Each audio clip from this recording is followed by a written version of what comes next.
Nous sommes le 25 septembre. Bienvenue dans l'actualité sur RTI1 ce mercredi.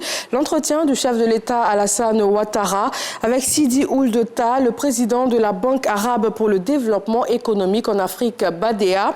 L'institution travaille aussi bien dans le secteur public que dans le secteur privé et salue les capacités de la Côte d'Ivoire à lever des fonds dans les conditions actuelles du marché des capitaux ainsi que l'excellence de ses performances macroéconomiques.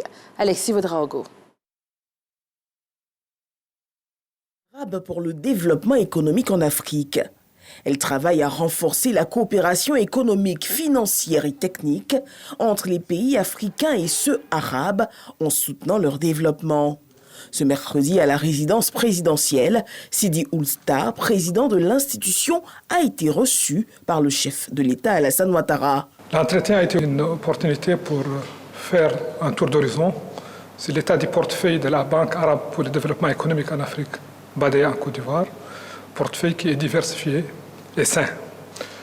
Nous avons aussi reçu les orientations de son Excellence, Monsieur le Président de la République, par rapport aux priorités du gouvernement.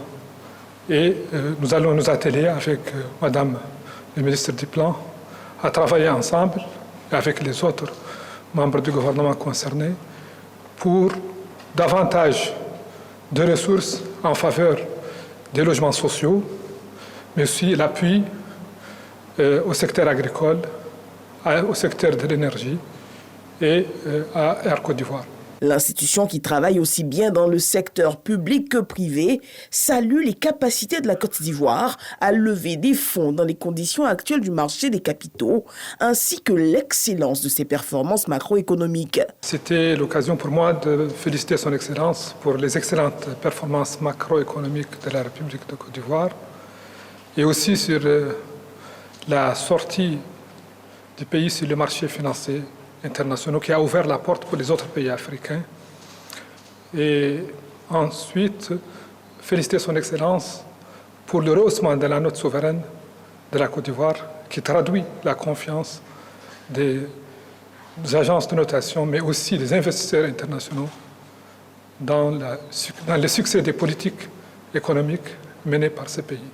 Rappelons qu'en juillet 2023, la banque a accordé un prêt concessionnel de 45 milliards de francs CFA pour le programme de construction de 7500 logements économiques et sociaux à Abidjan, Bouaké et Yamoussoukro. Lutte contre le travail des enfants dans le sud-ouest de la Côte d'Ivoire. Le Comité national de surveillance des actions de lutte contre la traite, l'exploitation et le travail des enfants offre au village de Gli, dans la sous-préfecture de Daïro Didizo, 3 écoles primaires publiques. Ces écoles sont le fruit d'un accord tripartite dans le cadre du plan d'action national en conformité avec la nouvelle législation de l'Union européenne des droits humains. En culture, le retour du tambour parleur Djidji Ayokwe. Le ministère de la Culture et de la Francophonie a officiellement lancé des travaux de réhabilitation du musée des civilisations. La réhabilitation et la rénovation du bâtiment central va permettre d'accueillir ce tambour ébrié, logé au musée du Quai Branly à Paris depuis 2006. Le projet bénéficie d'un financement de 1,5 milliard de francs CFA de la République française et 900 millions de francs CFA de l'État ivoirien.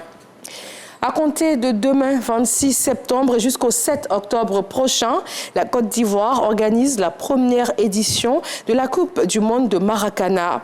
À quelques heures du coup d'envoi de la compétition, les différentes délégations, dont la Jamaïque, le Brésil, ont foulé le sol ivoirien. Ce sont en tout 16 pays pour s'offrir le tout premier trophée de la Coupe du monde de Maracana. À New York, l'Assemblée générale des Nations unies se tient en ce moment.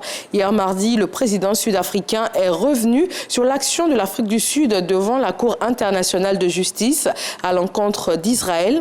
Cyril Ramaphosa estime que le pays viole la Convention des Nations unies sur le génocide.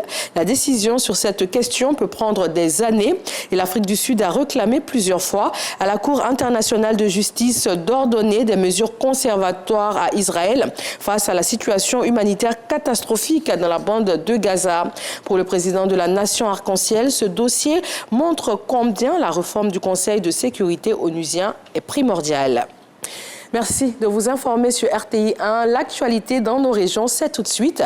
Et moi, je vous donne rendez-vous à 20h.